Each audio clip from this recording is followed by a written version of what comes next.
Hello friends, মিঠাই লাইফস্টাইলে আপনাদের সবাইকে ওয়েলকাম।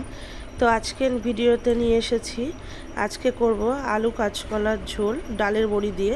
তো এখানে ছোলার ডাল ভিজিয়েছি, আর এগুলো দেখতে পাচ্ছেন আলু কাঁচকলা, আর নিয়েছি তেজপাতা, আদা আর টমেটো আর কাঁচা লঙ্কার এই যে পেস্ট করে নিয়েছি।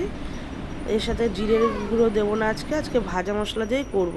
তো কড়াইয়ের মধ্যে আলু আর কাঁচকলাটা ভাজা করে নিচ্ছি প্রথমে।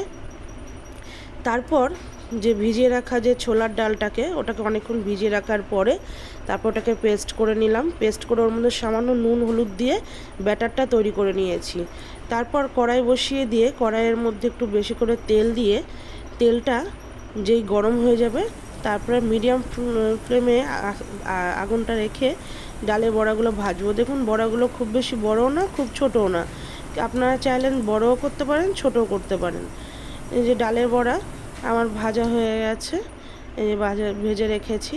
আর কয়েকটা বড়া, লাস্টের বড়া কটা, ওগুলো এমনি শুধু খাওয়ার জন্য। তার মধ্যে কাঁচা লঙ্কা কুচি করে লাস্টে কয়েকটা বড়া আমরা ভেজে রাখি। তো লাস্টে এই যে এই কটা বড়া আমরা ভেজে রেখেছি এটাকে শুধু খাওয়ার জন্য। তারপর আবার কড়াইটা বসিয়ে দিয়ে তার মধ্যে তেল দিয়ে তেজপাতা, জিরে, শুকনো লঙ্কা ফোড়ন দিয়ে করে রাখা মশলাটা দিয়ে দিলাম। মশলাটা কষে গেল, এর মধ্যে আলু, ভেজে রাখা আলু আর কাঁচকলাটা এর মধ্যে আবার অ্যাড করে দেবো, দিয়ে একটুখানি কষিয়ে নেব মশলাটা দিয়ে। তার মধ্যে নুনটা, হলুদটা, একটুখানি মিষ্টি দিতে হবে, যেহেতু নিরামিষ তরকারিতে মিষ্টি না দিলে স্বাদ আসে না। দেখুন আমার বেশ জলটা গরম হয়ে গেছে, একটু গরম জল দিয়ে দিয়েছি কষানোর মধ্যে। তারপরে বড়িগুলো দিয়ে দিয়েছি। বড়াগুলো দিয়ে একটু জলটা ভালো করে যখন ফুটে যাবে ঝোলটা, তখনই বড়াগুলো দিতে হবে। আজকে আমি একটু আগেই দিয়ে ফেলেছি, হালকা গরম হওয়ার পরে।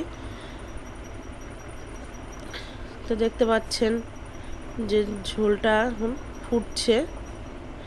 তারপরে ওটাকে ঢাকা দিয়ে দিতে হবে, 1 থেকে 2 মিনিটের মতো ঢাকাটা দিয়ে, ঢাকাটা উঠিয়ে নিয়ে তারপরে আবার বড়াগুলোকে আবার একটুখানি উল্টিয়ে দিতে হবে খুন্তি দিয়ে আস্তে আস্তে। আমার হচ্ছে বড়াগুলো একটু বেশি বড় হয়ে গেছে, আর আমি একটু আগে দিয়ে ফেলেছি আজকে, তার জন্য একটু বড়া কয়েকটা ভেঙে গেছে আমার। দেখুন হয়ে গেছে আমার আলু কাঁচকলা বড়া দিয়ে ঝোল আজকে নিরামিষ দিনে। তো কেমন হয়েছে সবাই লাইক কমেন্ট করে অবশ্যই জানাবেন। ভিডিওটি ভালো লাগলে সবাই শেয়ার করবেন, আর আমার যে মিঠাই লাইফস্টাইল ইউটিউব চ্যানেলটি সবাই সাবস্ক্রাইব করবেন। সবাই ভালো থাকবেন, সুস্থ থাকবেন। নমস্কার।